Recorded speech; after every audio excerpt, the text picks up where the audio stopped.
지난 한 주간 3대 지수의 흐름 한번 가져와 봤습니다. 먼저 주간 단위로 봤을 때는 3대 지수가 모두 강세를 보였는데요. 특히나 S&P 500과 나스닥 지수가 6주 연속 상승세를 기록했습니다. 이건 무려 2024년 10월 이후에 최장 주간 상승 기록이었고요. 섹터별로 보시면 통신 서비스가 4% 넘게 올랐고 에너지 섹터도 3% 넘는 강세를 보였습니다. 유일하게 하락한 건 기본 재료 쪽으로 2% 넘는 약세를 보였다. 확인해 보실 수가 있겠습니다. 그럼 지난주 금요일 뉴욕 시장의 마감 상황은 어땠을까요? 가격 한번 확인해 보시죠. 3대 지수 바로 만나보도록 하겠습니다. 다우 지수와 나스닥, S&P 500 살펴보시면 혼조 흐름을 보였다는 걸 아실 수가 있겠는데요. 다우 지수가 0.31% 하락했고요. 나스닥은 25,000선을 사상 최초로 돌파했습니다. 0.89% 강세, S&P 500도 이틀 연속 사상 최고치를 기록하면서 0.29% 오르는 모습까지 확인해 볼 수 있겠습니다. 그리고 유가의 움직임 계속적으로 좀 체크를 해보셔야겠죠. WTI와 브렌트유인데요. 일단 두 가지 모두 하락하는 흐름이 이어졌습니다. WTI가 3% 가까이 빠졌고요. 브렌트유도 5% 넘는 급락이 나왔습니다. 이란 측에서 제시한 협상 카드가 종전에 대한 기대감을 키우는 모습이었는데 하지만 이 두 가지 유가 모두 100달러 선 위에 있다는 거는 시장에 부담으로 작용을 하기 때문에 계속적으로 저희와 함께 좀 지켜보시면 좋겠네요. 자, 그렇다면 시장을 움직인 이슈들은 어떤 게 있었을까요? 마켓 무버 이슈로 한번 정리해 봤는데요. 지금부터 함께 살펴보시죠. 자, 빅테크들의 호실적으로 시장은 강세를 보였는데 여기에 정점을 찍은 게 바로 애플이었습니다. 마지막 퍼즐이 맞춰지면서 나스닥은 25,000선을 돌파했는데요. 이 이야기부터 자세하게 살펴보시죠.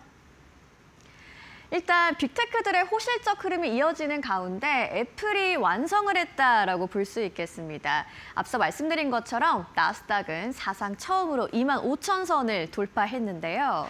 자, 여기에 선행 흐름이 됐던 게 바로 애플 하루 전에 있었던 빅테크 기업들의 실적 발표였습니다. 마이크로소프트, 아마존, 메타, 알파벳 모두 약속이라도 한 것처럼 전원 어닝 서프라이즈를 발표했는데요. 이후에 주가의 움직임은 다소 엇갈림이 있었습니다만 시장 입장에서는 빅테크 기업들 돈을 잘 버는구나라는 기대감이 상당히 형성이 돼 있었습니다. 여기에 금요일장에서 결정적인 트리거를 한 건 바로 애플의 3%대 상승이었는데요. 일단 애플이 실적 발표를 했습니다. 매출과 EPS 모두 상당히 잘 나왔고 시장의 예상을 상회하는 수준으로 나왔습니다. 여기에 또 하나 핵심이 됐던 건 바로 가이던스라고 할 수 있겠는데요. 다음 분기 매출 성장률을 14%에서 17% 수준으로 제시를 했습니다.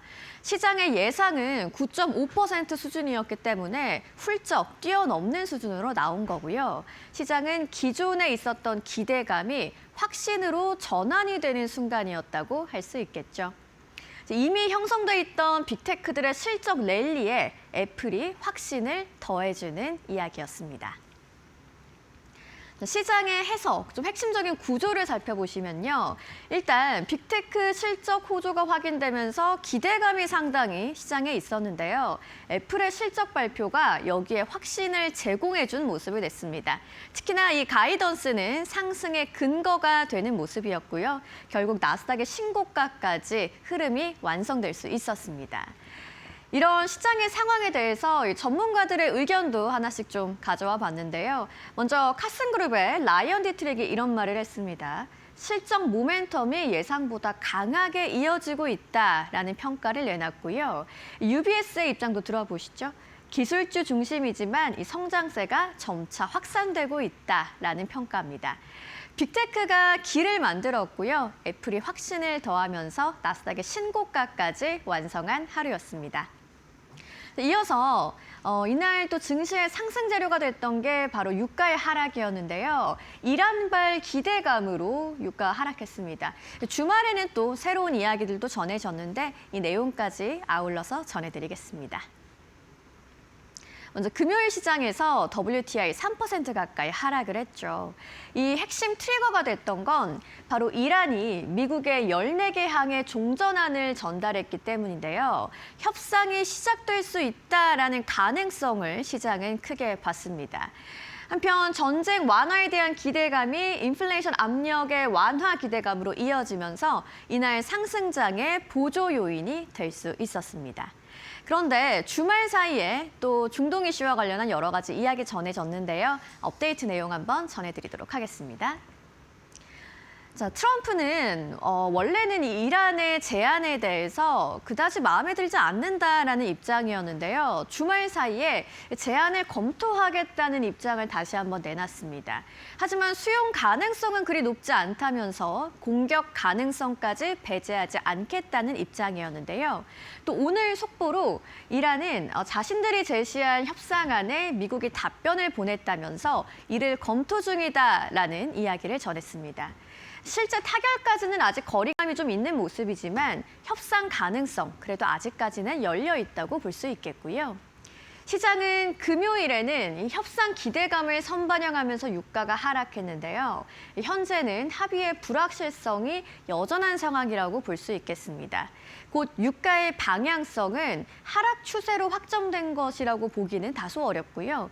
다만 뉴스에 따라서 변동성은 지속되고 있는 모습이다라고 해석해 볼 수 있겠습니다. 금요일은 협상 기대감에 증시는 올랐고 유가는 하락했습니다. 하지만 현재는 다시 리스크가 공존하는 구간이라고 볼 수 있겠습니다.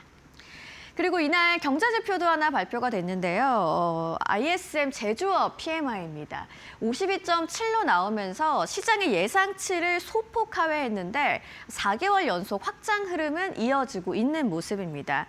내용을 살펴보면 공급망 문제 그리고 비용 상승이 동시에 나타났는데요.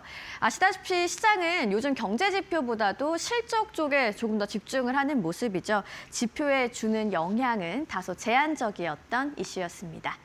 자, 시장에 있었던 이야기들 살펴보셨고요. 종목별 이야기는 최여운 앵커가 준비했습니다. 네, 기술주들의 강세가 이어지고 있습니다. 지난 한 주는 사실상 기술주가 다한 한 주였다라고 표현할 수 있을 것 같은데요. 전반적인 시장 분위기 함께 짚고 가도록 하겠습니다. 지난주 금요일 시장의 마감가입니다. 보시다시피 대체적으로 반도체 쪽 굉장히 좋았던 모습을 함께 확인하실 수 있습니다. 마블 테크놀로지 1% 가까운 상승세, 마이크론 테크놀로지도 5% 가까운 상승 흐름으로 거래 마감했고요. AMD도 역시나 마찬가지로 1.7%의 상승 흐름 나왔습니다. 인텔도 역시나 마찬가지로 다시 한번 급등 흐름을 보이면서 다시 한번 반도체 쪽들이 꽤나 좋은 흐름 보여준 가운데 엔비디아는 약보합 수준에서 거래를 마감을 했습니다. 엔비디아는 지난주 오히려 빅테크 기업들이 실적을 발표하면서 약간 좀 삐끗하는 흐름을 보여주기도 했는데요. 이 많은 빅테크 기업들이 이번에 실적을 발표를 하면서 자체 칩 생산 시설을 갖춘 그러한 기업들이 호실적을 발표하며 엔비디아의 칩을 더 이상 많이 찾지 않을 수 있겠구나라는 약간의 우려가 나왔습니다. 다만 이는 빅테크 기업들의 호실적에 따른 업앤다운이 살짝 있었던 것뿐이지 전체적인 시장 분위기의 기조가 바뀐 것은 아닙니다.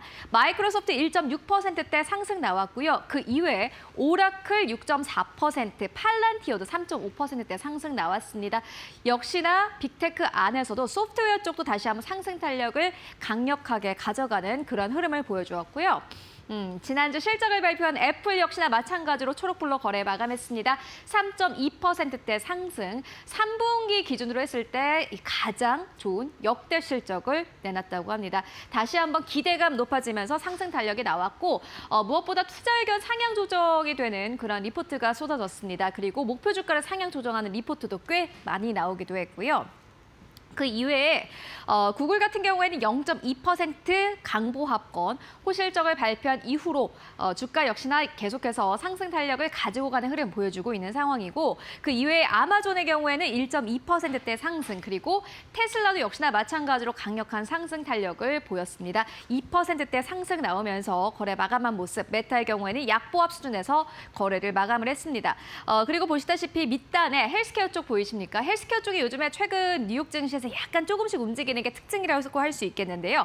일라이릴리 3%대 상승 흐름 나오면서 거래 마감했습니다. 머크도 역시나 마찬가지로 2.7%대 상승 나오면서 헬스케어 쪽 안에서도 일라이릴리 같은 경우에는 계속해서 상승 탄력을 가지고 가는 흐름 보여주고 있습니다. 그 이외의 이 종목들 함께 만나보시면은 뭐 방어주 같은 경우는 지난주에 기술주가 강세를 보였기 때문에 워낙 다시 한번 약세를 보이면서 거래 마감한 모습 함께 확인하실 수 있고요. 그렇다면은 오늘 시장에서 특징주 어떤 것들 있는지 함께 확인해 보도록 하겠습니다. 오늘도 세 가지 특징주 저희가 준비를 했습니다. 네, 먼저 첫 번째 특징주는 애플입니다. 애플 빼놓고는 지난주 시장 이야기할 수 없을 것 같은데요. 사실 공급망 문제가 있었습니다. 그리고 반도체 부족 문제도 있었기 때문에 애플이 이번 실적 발표를 할 때 컨퍼런스 콜에서 관련된 이야기를 분명히 할 것이다라는 그런 우려감도 함께 나오기도 했습니다. 다만 막상 성적표를 열어보니 아이폰의 흥행이 있었고 그리고 애플은 공급망 이슈에서 그래도 잘 대처하고 있는 모습이 나타났습니다. 이에 따라서 주가 보시다시피 3%대 상승 나오면서 거래 마감했습니다. 이렇게 애플의 주가가 상승 탄력을 받다 보니 그 밑에 단에 있는 기업들 역시나 마찬가지로 함께 올라가는 흐름 보여주면서 거래를 마감을 했고요. 두 번째 기업입니다. 에스티로더인데요. 최근 한국 시장에서 이 화장품주들이 조금씩 움직이는 모습 여러분들 함께 확인하셨을 수 있었을 텐데 에스티로더 지난주 현지 시간 금요일에 실적을 발표를 했습니다. EPS와 매출 모두 다 시장의 예상치를 상회했고요. 가이던스까지 기존에 제시했던 가이던스 대비 상향 조정했습니다. 특히나 에스티로더의 경우에는 중국 쪽에서 매출이 부진했기 때문에 지금까지는 계속해서 연속 부진한 실적을 발표를 한 바 있습니다. 그런데 이번에 실적이 굉장히 좋았고 에스티로더의 CFO는 직접 나와서 중국 쪽의 실적이 점차 회복하고 있다라고 밝혔습니다. 이와 함께 주가가 3.3%대 상승 나오면서 거래 마감했습니다. 화장품 쪽으로도 다시 한번 순환매가 도는 흐름 보여주고 있고요. 마지막입니다. 샌디스크인데요. 역시나 마찬가지로 주가 8%대 상승 나오면서 거래를 마감을 했습니다. 실적을 발표를 했는데 실적이 굉장히 좋았습니다. AI 데이터 센터를 세우기 위해서는 저장 장치가 필요하겠죠. 이에 따라서 샌디스크가 이번 컨퍼런스 콜에서 우리 쪽의 수요는 계속해서 늘어날 수밖에 없다. 구조적으로 이 수요는 상승할 수밖에 없는 그런 상황이다라고 밝히면서 주가가 아주 강력하게 탄력을 받았습니다. 이에 따라서 실적을 발표한 세 가지 기업 모두 다 실적이 좋았고 시장의 예상치를 상회하는 실적을 냈고 주가도 탄력을 보였다라고 정리해 보도록 하겠습니다. 그렇다면은 지난 금요일의 시장을 한 줄로 정리하자면은 어떻게 정리해 볼 수 있을까요? 네, 저희가 이번 한 주를 CNBC에서 가지고 왔습니다. 이렇게 이야기를 합니다.